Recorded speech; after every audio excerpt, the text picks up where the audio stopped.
म्हणून त्यांना उपजत त्यांना साहित्य किंवा जनाबाईचे अभंग संत कवी जे होऊन गेले कवी कवयित्री त्यांनी जे साहित्य निर्माण केलं ते शाश्वत साहित्य आहे. संत तुकाराम महाराजांनी 5,000 अभंग लिहिलेले तर ते अभंग जगाच्या कानाकोपऱ्यापर्यंत गेलं पाहिजे. तर या माध्यमातून तळागाळात असलेले कवी कवयित्री असतील किंवा वारकरी जे काही आराधना करतात ईश्वरासाठी जे अभंग वगैरे म्हणतात तर त्याचा सुद्धा प्रसार हा व्हायला पाहिजे. आणि तळागाळापर्यंत अशा प्रकारचे उपक्रम भले प्रातिनिधिक स्वरूपामध्ये होती पण देश विदेशामध्ये सुद्धा या निमित्तानं जर एखादं संमेलन नक्की घेण्याचा प्रयत्न केला जाईल अशी मी आशा बाळगतो. आणि पुन्हा एकदा अखिल भारतीय मराठी साहित्य संमेलन या शताब्दी वर्षाला मी आपल्या सर्वांच्या वतीनं हार्दिक शुभेच्छा देतो. आणि या पहिल्या उपक्रमामध्ये मला आज या कार्यक्रमामध्ये संधी मला मिळाली त्याबद्दल मी पत्रकार संघ परिवर्तन स्वाभिमानी पत्रकार संघ याला मी धन्यवाद देतो. आणि अखिल भारतीय मराठी साहित्य संमेलनाचे जे कोण आयोजक असतील पदाधिकारी असतील त्यांनासुद्धा मी धन्यवाद देतो. आणि त्यामुळे आम्हाला 4 शब्द हे संबंध समाजामध्ये तळागाळापर्यंत पोहोचवण्याची संधी मिळाली. आणि या माध्यमातून आता व्हिडिओ शूटिंग असेल पत्रकार सगळीकडे बातम्या या जातील त्या माध्यमातून त्याचा प्रसार नक्की होईल.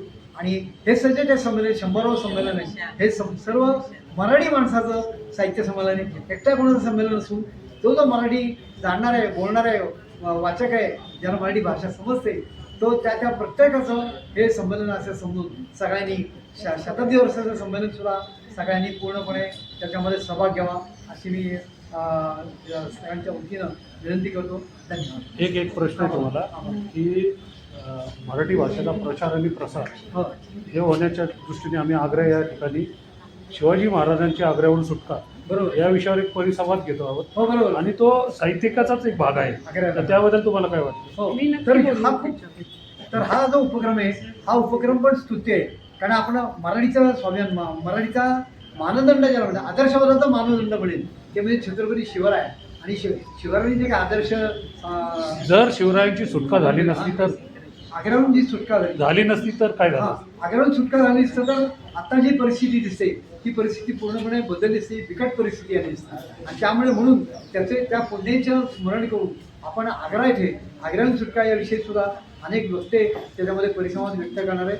आणि एवढंच नाही तर ज्यांनी भारताच्या स्वातंत्र्यासाठी ज्यांनी योगदान दिलं व स्वातंत्र्य सावरकर असतील स्वामी विवेकानंद असतील किंवा स्वामी विवेकानंद सारखे आध्यात्मिक व्यक्ती असतील असे जे आतापर्यंत सुभाषचंद्र बोस असतील अहिल्याबाई होळकर डॉक्टर आनंदीबाई जोशी तर या सगळ्यांनी जे काही योगदान दिलेलं आहे तर त्याचा प्रसार सुद्धा या माध्यमातून म्हणजे महाराष्ट्र काय आहे मराठी भाषा काय आहे ही सर्वतोपरी पोचली गेली पाहिजे. यासाठी आग्र्याला आपण तो अधिवेशन मराठी 17 ऑगस्ट आपण संमेलन घेतोय. आणि पंजाबमध्ये ओमानला 19 नोव्हेंबरच्या पूर्वी नोव्हेंबरमध्ये ते आपण संमेलन घेणार. आणि त्याचबरोबर पत्रकारितेला एक वेगळी दिशा मिळावी पत्रकारांच्या व्यासपीठाला किंवा या विश्वाला एक वेगळी दिशा म्हणून पहिले आंतरराष्ट्रीय पत्रकार साहित्य संमेलन सुद्धा आहे आगामी काळात लवकरच घेण्यात येणार आहे. अशा प्रकारची आज या निमित्तानं आपण सगळेजण भव्य स्वप्न घेऊन 4 पावलं पण सगळ्यांनी आपण पुढे टाकूया. धन्यवाद. पत्रकार हा साहित्यिक असतो? पत्रकार हा साहित्यिक असतोच ना. कारण कसं आहे माहिती आहे का की एखादी काही घटना घडते मग ती घटना शुभ असेल किंवा अशुभ असेल चांगली असेल किंवा वाईट असेल तर ती समाजापुढे मांडणं याच्याकडे सुद्धा ती शब्दशैली लागते. शैली काय तुम्ही वापरता म्हणजे क्रिकेटची मॅच असेल वर्ल्ड कप असेल फुटबॉल असेल आणि त्यामध्ये नेमकं आपल्याला काय मिळालेलं आहे तर त्याचं पूर्णपणे समाजापुढे ठेवण्याकरता बातमी तयार करण्याला सुद्धा साहित्याची जाण ही असावीच लागते. बातमी कशा पद्धतीने द्यावी बातमी कुठली रंगवावी जर एखादी म्हणजे आदर्श माता कोण ती जे माता म्हणजे जर मदत करणार किंवा अनेक संस्था आहेत की ज्या अनाथांना आश्रय देतात आणि अनाथालय चालवतात. तर पत्रकार हा तिथपर्यंत जातो गरिबांकडे वंचितांकडे जातो दिव्यांकडे जातो आणि त्या दिव्यांगांना प्रकाश होतात आणून पूर्णपणे जसं लुई ब्रेल आणि हेलन केलर यांना हे पूर्णपणे दिव्यांग होते पण असून सुद्धा त्यांनी समाजाला जी वेगळी दृष्टी दिली तर ती दृष्टी पोहोचवण्याचा प्रयत्न पत्रकार करत असतात. आणि त्यामुळे समाजापर्यंत काय पोहोचवतो ही साहित्यिक मूल्य हे साहित्यिक मूल्य ही नीतिमत्ता हे पत्रकार हे सांभाळत असतात. आणि त्यामुळे पत्रकार हा नक्कीच साहित्यिक असतो. कथा कविता लिहिली म्हणजेच तर साहित्य असं होत नाही. तुम्ही समाज परिवर्तनासाठी जे काही तुम्ही लिहाल तुम्ही इव्हन अगदी वाचकांचा पत्रकारामध्ये सुद्धा पत्र असेल तर ते सुद्धा तो सुद्धा साहित्यिकच म्हटला गेला पाहिजे. फक्त त्याच्या पातळ्या वेगळ्या केल्या जातात. किंवा जे वास्तुशास्त्र म्हणा किंवा ज्योतिषशास्त्रामध्ये सुद्धा जे काही किंवा अध्यात्मामध्ये सुद्धा काही विषय येतात किंवा काही 2 वर्षापूर्वी डॉक्टर जयंत नार्वेकर जे विज्ञानशास्त्रामध्ये जे तज्ज्ञ होते तर त्यांना सुद्धा अध्यक्ष केलं होतं.